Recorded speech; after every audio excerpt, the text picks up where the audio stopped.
Happy Friday mga ka-RSP! Weather update muna tayo. Magpapaulan ng easterlies at shearline at northeast monsoon sa malaking bahagi ng bansa ngayong Valentine weekend. Umiiral ang tatlong weather system sa mga susunod na araw. Magdadala ito ng maulap na panahon at pag-ulan.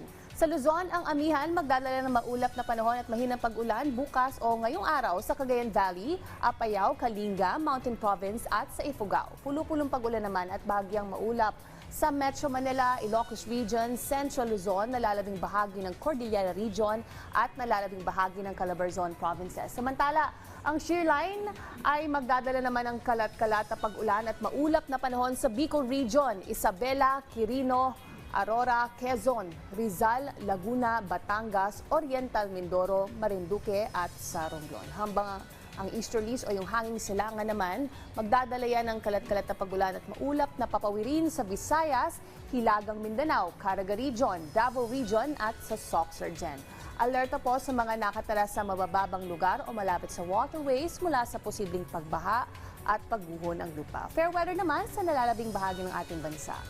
Keep safe at stay dry. Happy weekend.